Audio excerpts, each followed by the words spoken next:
अस्सलाम वालेकुम तमाम फर्स्ट ईयर के स्टूडेंट, एक नई वीडियो के साथ। ये क्वेश्चन चैप्टर नंबर 2.6 से है और लाजमी ये लॉन्ग के अंदर आएगा। और इसके पहले दो तरीके थे, ग्रामर रूल और मैट्रिक्स। अभी हाल ही में इन्होंने काफ़ी ज़्यादा मेथड्स कर दी है, तो मैं आपको इम्पोर्टेंट सीरीज़ के अंदर जो आने के चांसेस है इंशाल्लाह वो आपको एक्सप्लेन करूँगा। और इस एक्सरसाइज से 2 वीडियोज़ बनेंगी। आज इस वीडियो में मैं आपको 2 मेथड समझाऊंगा। पहले मैं ग्रामर रूल से ये क्वेश्चन सॉल्व कर रहा हूँ। याद रखें यहाँ पे 3 इक्वेशंस दी होती हैं और यहाँ पे x, y, z तीनों वेरिएबल हैं, सेकंड में भी हैं और थर्ड में एक वेरिएबल मिसिंग है। और इस क्वेश्चन की सिलेक्शन इसीलिए की है कि आपको समझा सकूँ कि अगर तीनों वेरिएबल तीनों इक्वेशन में हैं फिर तो कोई मसला नहीं है, लेकिन अगर किसी टर्म में या इक्वेशन में कोई एक वेरिएबल मिसिंग है तो वो भी कोई प्रॉब्लम नहीं है। लेकिन इसमें इस बात का याद रखना है कि मेथड चूँकि काफ़ी हैं, तो सोल्यूशन के बाद सबसे पहले कहेंगे by using the grammar rules. फिर इस बात का बहुत अच्छी तरह जहन में रखना है कि x के नीचे तीनों इक्वेशंस को ऊपर नीचे लिख लें, लेकिन x के नीचे x आना चाहिए, y के नीचे y और z के नीचे z। और थर्ड इक्वेशन में जैसे कि z वेरिएबल नहीं है तो हमने यहाँ पे 0 इंटू z, चूँकि उसका कोफिशिएंट 0 है, 0 से z मल्टीप्लाई होकर 0 हो जाता है। तो जो भी यहाँ से वेरिएबल मिसिंग हो आप उसकी जगह आप 0 लेंगे और वो इक्वस टू इन तीनों वेरिएबल्स का सम भी 0 है। और ज़रूरी नहीं है, कुछ और भी हो सकता था, लेकिन ये बुक का 6 का फर्स्ट क्वेश्चन है। अच्छा, ग्रामर रूल्स का फॉर्मूला आपके सामने मैंने लिख दिया है कि x a1 का डिटरमिनेंट्स अपॉन a का डिटरमिनेंट्स, अपॉन में तो तीनों में a का डिटरमिनेंट्स है, लेकिन ऊपर y से a2 और z से a3 का डिटरमिनेंट्स। यहाँ आप एक तस्वीर पे गौर कर रहे होंगे कि आखिर ये क्या चीज़ है। तो इसके बारे में मैं आपको बता दूँ कि ये आप लोगों का जहन है और इस जहन में मैं आपको एक टेक्निक बताता हूँ जो शायद आपको पसंद आ जाए। कि हमारे पास इसमें 4 डिटरमिनेंट्स फाइंड आउट होते हैं ग्रामर में, और यहाँ पे शायद आपको इतना वाज़े तौर पे दिख ना रहा हो। तो ए डिटरमिनेंट्स का मैंने लिखा है 1 2 3, A1 का लिखा है 4 2 3 और A2 का लिखा है 1 4 3, और इसकी जहन में जगह नहीं थी तो यहाँ पे लिख देता हूँ A3 का है 1 2 4। ये आखिर क्या है, ये बात आपने सीखनी है। याद रखें, वैसे ये काम वहाँ पे इस तरह नंबरिंग नहीं करनी, लेकिन समझाने के लिए आपको यहाँ पे नंबरिंग कर रहा हूँ। ये नंबर 1, ये नंबर 2, ये 3 और ये 4 है।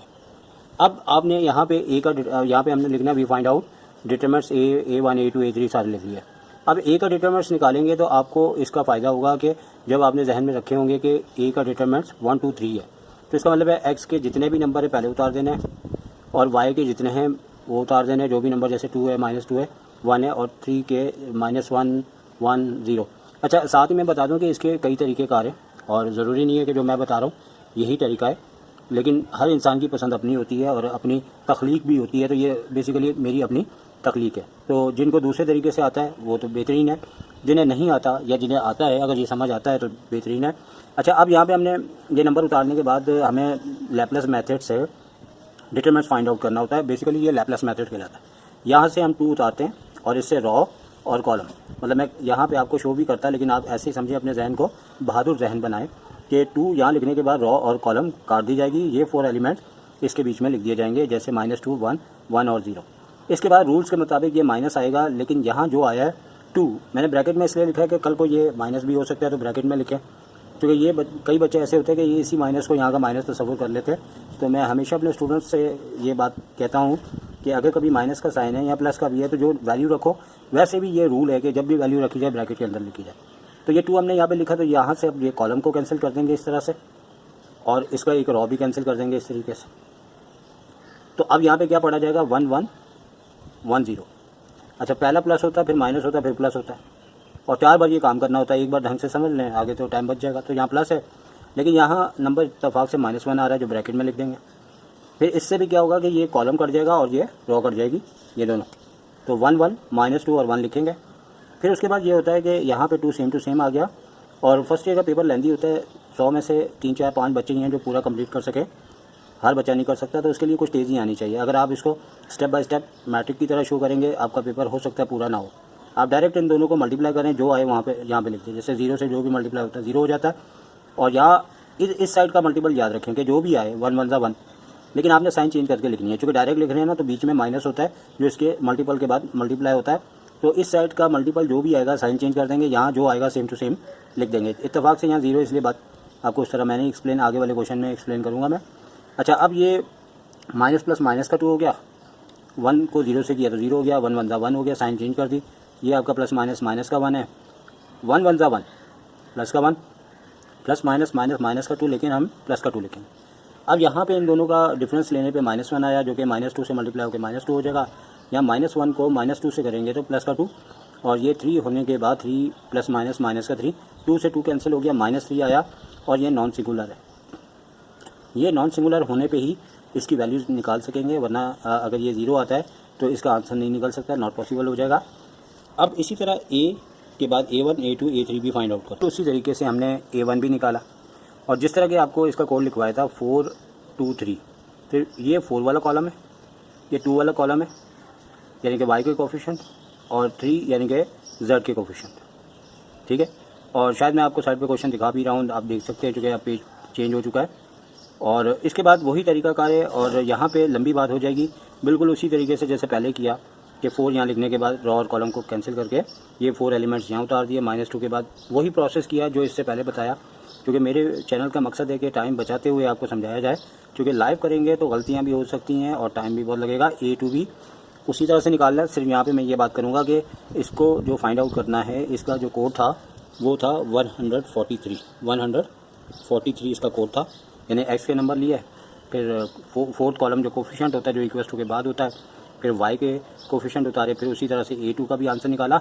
A1 का जो आंसर है वो -6 आया, ये बात मुझे बतानी है आपको, और यहाँ पे A2 का 6 आया, और A3 का जो है वो डिटरमिनेंट्स है यहाँ पे 12 बार। अच्छा, अब उसके बाद जो क्रैमर रूल्स का फार्मूला लिखवाया था x की वैल्यू, उसके फार्मूले को लिखते हुए A1 की वैल्यू -6 थी, जो ऊपर भी है नज़र आ रही है, -3 a की डिटरमिनेंट से हमने डिवाइड किया तो हमारे पास 2 आ गया, ठीक है। माइनस से माइनस कैंसिल हुआ और इसका रिजल्ट 2 आ गया, और A2 6 था प्लस का, ये -3 था, इसको कैंसिल करने पे -2 आ गया। इसी तरह A3 12 था, -3 तो सबका सेम था, तो ये -4। तो हमारे पास आंसर x का 2, y का -2 और z का -4 आ गया, जो कि हमारा रिक्वायर्ड सोल्यूशन था। तो ये क्रैमर रूल्स से था, और अपने आप क्वेश्चन को चेक भी कर सकते हैं। अगर आपको तीनों इक्वेशंस दी गई हैं जिसमें तीनों वेरिएबल हों, कोशिश करें वो वाला इक्वेशन लें, और x और y और z की जगह उसकी वैल्यू को रखेंगे तो लेफ़्ट और राइट सेम आता है, तो ये चेक हो जाएगा कि आपका आंसर ठीक है। एक बात मैं आपसे कहूँगा, क्योंकि फर्स्ट ईयर में मेरे साथ ये खुद हो चुका है, इसका जवाब कमेंट्स में दीजिएगा कि मेरे साथ क्वेश्चन आया, मेरा आंसर भी सही था, और इक्वेशन से जैसे कि मैंने आपको चेक करना का तरीका बताया कि x की जगह x की वैल्यू, y की जगह y और z की जगह z की वैल्यू रखने के बाद लेफ़्ट और राइट हमारा एक जैसा आना चाहिए। मेरा एक जैसा ही आया, लेकिन वो क्वेश्चन मैंने गलत सॉल्व किया था। आप बताएंगे कि मैंने क्या ऐसी मिस्टेक की कि मेरा आंसर चेक होके भी गलत था, तो कमेंट के अंदर इस बात का लाजमी जवाब दीजिएगा, फिर मैं आपको इसका आपके कमेंट पे इसका जवाब भी भेजूँगा। एक्सरसाइज 2.6 का क्वेश्चन नंबर 3 का फर्स्ट पार्ट आपके सामने है, जिसे आपने मैट्रिक्स में इन्वर्स मेथड के ज़रिए करना है। और माजी के अंदर क्रैमर या मैट्रिक्स दोनों में से एक आता था, तो लॉन्ग के अंदर ये आने के चांसेस हैं, और अब मेथड ज़्यादा हो गए हैं। और इस सेकंड मेथड के बाद सेकंड वीडियो, मतलब नेक्स्ट वीडियो में आपको मैं जो बकिया नए मेथड आए उनमें से जो इंपॉर्टेंट है वो भी एक्सप्लेन करूँगा। यहाँ पे मैट्रिक्स मेथड से करना है तो याद रखें कि चूँकि मेथड बहुत सारे हैं, जो भी जिस अंदाज से मेथड का नाम लेंगे हमें उस मेथड का नाम मेंशन करना है। चूँकि मेथड बिल्कुल इस तरह से है कि अगर कराची से लाहौर जाने का कहा जाए तो आपको पता है ट्रेन से भी जा सकते हैं, बस से भी जा सकते हैं, जहाज़ से भी जा सकते हैं, लेकिन जहाज़ का टिकट हो तो ट्रेन में वो टिकट नहीं चलता, और ट्रेन का टिकट हो तो बस में नहीं चलता। तो याद रखें जिस मेथड से कहेंगे उसी मेथड से करना होगा आपने। तो अब यहाँ पे by using the inverse method या एडजॉइंट मेथड या मैट्रिक्स मेथड, ये कहते हुए हमने यहाँ सबसे पहले जो है वो एक मैट्रिक्स फॉर्म में कन्वर्ट करना होता है, AX = B। अभी A क्या है, X क्या है, B क्या है, वो बाद में हम मेंशन करेंगे। और मैट्रिक्स फॉर्म में कन्वर्ट करने के बाद इनटू मैट्रिक्स फॉर्म में इस तरह के जो आपके कोफिशिएंट्स हैं, जैसे यहाँ पे मैंने आगे ऊपर नीचे नहीं रखे, वर्टिकली हॉरिजॉन्टल है, लेकिन अगर आप चाहें तो बेहतर होगा कि आप इसे वर्टिकल कर लें, यानी इस इक्वेशन के नीचे ये वाली फिर ये वाली। अब क्या है कि यहाँ पे column wise x, first column में x का कोफिशिएंट 1 है, इसके नीचे 2 है और इसके नीचे 1 है। इसी तरह y का कोफिशिएंट 2 है, फिर -1 है और फिर उसके बाद 1 है। z का कोफिशिएंट 1, यहाँ पे भी 1, वहाँ पे -1, तो इसमें कोई भी ज़ीरो नहीं है। और यहाँ पे मैट्रिक्स होता है, अक्सर बच्चे कॉमा लगा देते हैं, जो कि मैंने बहुत सी कॉपियाँ चेक की हैं तो ये चीज़ मुझे दिखने में आई है कि कॉमा लगाने का मतलब है टीचर अगर पूरा क्वेश्चन काट दे, आपका कैंसिल कर दे, तो आप उससे लड़ नहीं सकते। यहाँ पे मल्टीप्लाई लिखें या कुछ भी ना लिखें, पहले वेरिएबल x है तो x लिखें, फिर y है, फिर z लिखें। इक्वल्स टू के बाद आप 8 ऊपर है, फिर उसके नीचे 3 है, फिर उससे नीचे z है। यकीनन इधर तो ऊपर नीचे नहीं है, लेकिन क्योंकि मैं शुरू कर चुका हूँ आप इसे वर्टिकली लिख लीजिएगा। फिर हम लेट करेंगे, इसका नाम रखा जाएगा। जैसे यहाँ पे ये a पहले है तो a कहेंगे, यहाँ पे कॉमा जायज़ है, और फिर कैपिटल X है तो इसको हम x के इक्वल कहेंगे। कॉमे के बाद b जो है हमारा कोफिशिएंट होगा, जो कि यहाँ पे 830 है। अब वही जो हमने ऊपर मैट्रिक्स फॉर्म का फॉर्मूला लिखा था, इसमें x को यहाँ रोक लिया जाएगा, a इधर जाके इन्वर्स में आ जाएगा। और याद रखें कि मैं यहाँ पे मतलब कि इस तरह से करके आपके सामने एक ये इंडिकेशन दे रहा हूँ कि अगर एग्ज़ाम में सिर्फ इन्वर्स फाइंड आउट करने में आए तो यहाँ से जो सिलसिला चल रहा है वो चलेगा। लेकिन कहने का मतलब है कि अगर आपको मैट्रिक्स से कहेंगे तो ये वाला सीन भी होगा, नीचे का भी होगा, लेकिन ए इन्वर्स अगर कहा जाता है तो यहाँ से हम स्टार्ट करेंगे।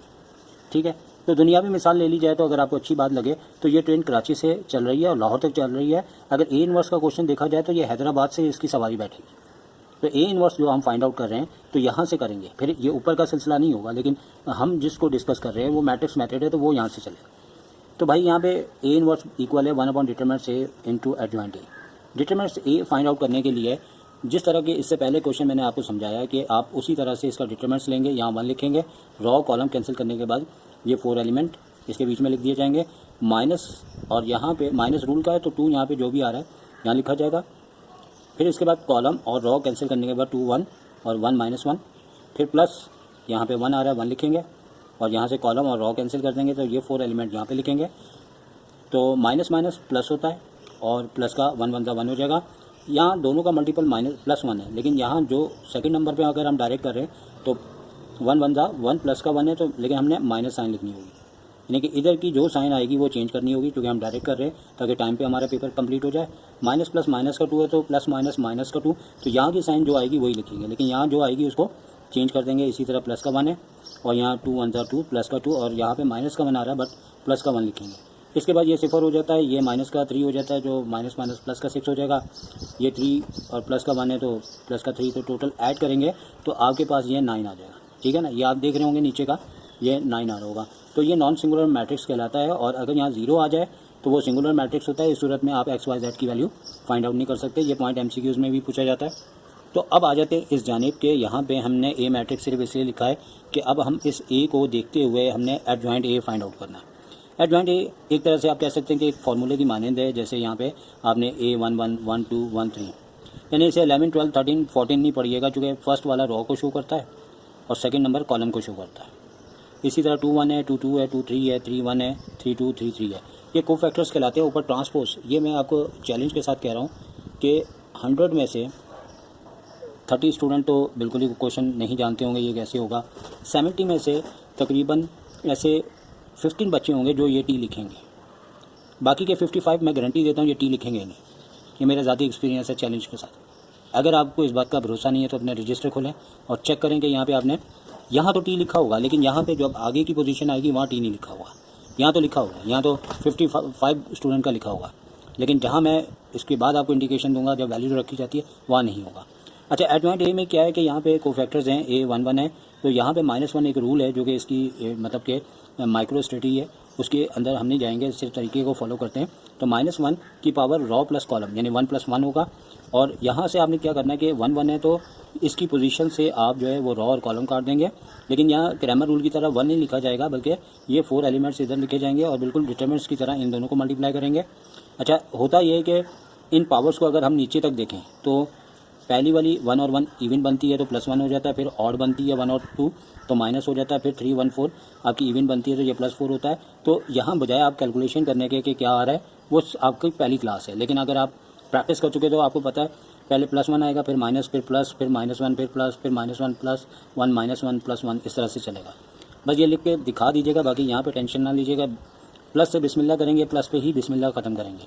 तो यहाँ पे इन दोनों को मल्टीप्लाई करते हुए 1 आ गया, इन दोनों को करते हुए 1 आया, लेकिन यहाँ पे भी आपने साइन चेंज करनी है, जो कि 0 होने के बाद यहाँ पे इसका फाइनली रिजल्ट 0 हो गया। अब 1 2 है तो 1 2 ये लोकेशन है, तो इस लोकेशन से ये कॉलम काट देंगे, ठीक है, और इसकी रॉ काट देंगे। तो यहाँ पे बचा 2 1 और 1 और -1। वही तरीका कार है कि -1 इसका आया और इन दोनों को मल्टीप्लाई किया, -2 आया, फिर इन दोनों को किया तो प्लस का 1 आ रहा था बट -1 लिखेंगे, और ये -3 होने के बाद माइनस +3 है। तो अब 1 3 का भी वही प्रोसेस होगा। 2 1 का प्रोसेस आपको मैं एक बता देता हूँ कि 2 1 का मतलब है कि ये वाली लोकेशन, इससे आप कॉलम भी काट, रॉ भी काट देंगे, कॉलम भी काट देंगे। 2 1 1 -1 आएगा, तो 2 1 1 -1 आएगा। इसके बाद ये जो है ऑड पावर 2 और 1 3 है, तो ऑड है तो -1 है, ये -2 हुआ, ये माइनस का 1 हुआ, तो -3 होते हुए -1 प्लस का 3 हो गया। तो अब आप स्टिल करके इसको देख सकते हैं कि भाई ये किस तरीके से 2 2 निकलेगा, 2 3 निकलेगा। अब ये 3 1 की बात करें तो यहाँ पे गलती से मैंने डिटरमिनेंट्स बना दिया हुआ है, तो मैं इसको कैंसिल करूँगा यहाँ पे। 3 1 चूँकि थर्ड रॉ का फर्स्ट है, यानी थर्ड रॉ का फर्स्ट एलिमेंट है, तो इसको आप देख लें कि यहाँ से ये कैंसिल करना है, यहाँ से ये कैंसिल करना है, ये 4 एलिमेंट्स आपने यहाँ पे उतारना है। बाकी वही तरीका कार है कि प्लस माइनस वैसे ही चल रहा है, और यहाँ पे 2 1 2 माइनस माइनस प्लस का 1 हो जाएगा।